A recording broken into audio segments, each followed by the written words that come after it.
Today we are diving deep into the comic series Black Hammer. Now on the surface, it looks like a classic superhero story, but it is actually this incredible, fascinating metaphor for the entire history of the genre itself. It's really smart stuff. So the whole series, it really just hangs on this one single question. You have this team of legendary heroes, right? They save the world from some huge universe-ending threat, and then they just vanish, without a trace. No victory parade, no big celebration, they're just gone. The big mystery is, where in the world did they go? Well, you're not going to believe it. They went to a farm, seriously. For 10 long years, these once mythic figures have been trapped in this tiny, timeless town, living on a farmhouse that they physically cannot leave. They literally saved all of reality, and what was their reward? Exile. And look, these heroes, they aren't just random characters. They are very, very intentional homages to the classic archetypes of the golden and silver ages of comics. You've got Abraham Slam, he's your patriotic brawler. Golden Gale, who is a clear stand-in for the original Captain Marvel. Barbalian, the lonely Martian, you get the picture. And this is so important because the story isn't just about them, it's about what they represent. So, why a farm? Of all places? Well, because this idyllic little setting, it's not some peaceful retirement home. No way. It's a prison. And even more than that, it's a symbolic purgatory, kind of like a comic book limbo, specifically designed to hold characters that have been deemed too old-fashioned for our modern world. This farm is a direct, scathing critique of a huge trend in comics, deconstruction. You know, the idea that to make superheroes interesting, you have to break them down, make them more human, give them all of our flaws. The simple idea of just doing good is seen as kind of quaint. Well, the farm is the ultimate deconstruction. It literally forces these mythic, larger-than-life beings into boring, mundane human lives. And this just perfectly illustrates the tragedy of it all. They performed the most heroic act imaginable, and their reward was to be put in limbo. They were basically told, hey, your time's over. We don't need your brand of heroism anymore. They were sent to the farm to just quietly stop existing. And here it is. This is the crucial point, the real aha moment of the whole series. This isn't just something happening in a fictional story. It is a direct parallel to real comic book history.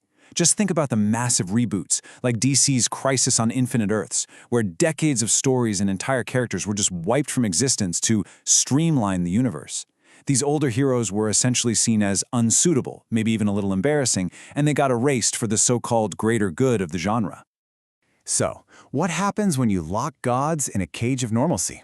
Well, this forced, deconstructed reality, it doesn't create deeper, more well-rounded characters. It just breaks them.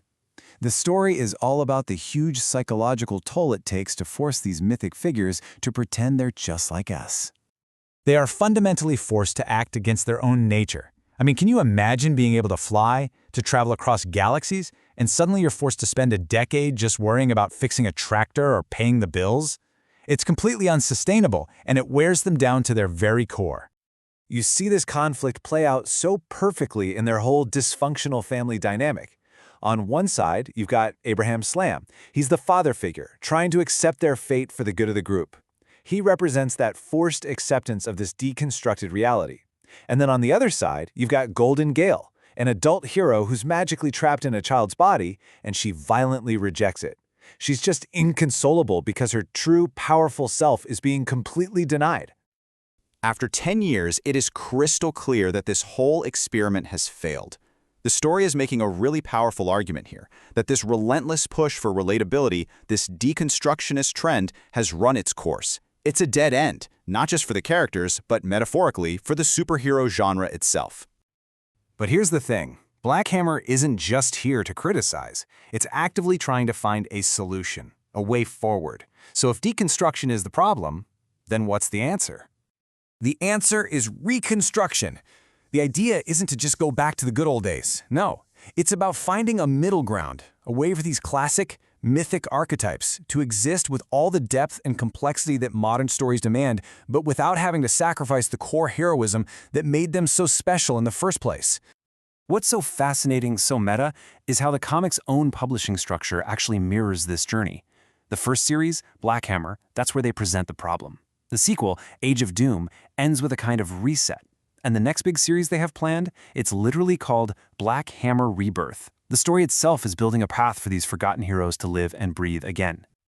Okay, so let's tie this all together. The farm, these characters, all this comic history, what does it all add up to?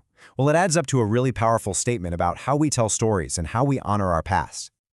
This whole idea is even baked right into the visuals. Dean Ormston's art is just brilliant.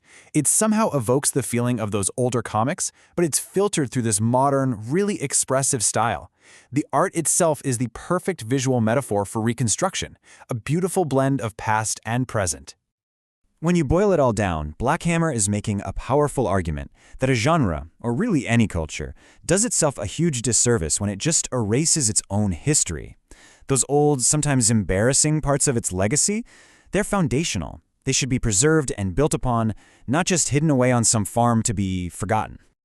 And that leaves us with a much bigger question, one that goes way beyond the comic book page. In our rush to modernize and deconstruct everything around us, what do we risk losing? Instead of just erasing the past, maybe the real heroic act is finding a way to build a future where it can coexist harmoniously with the present.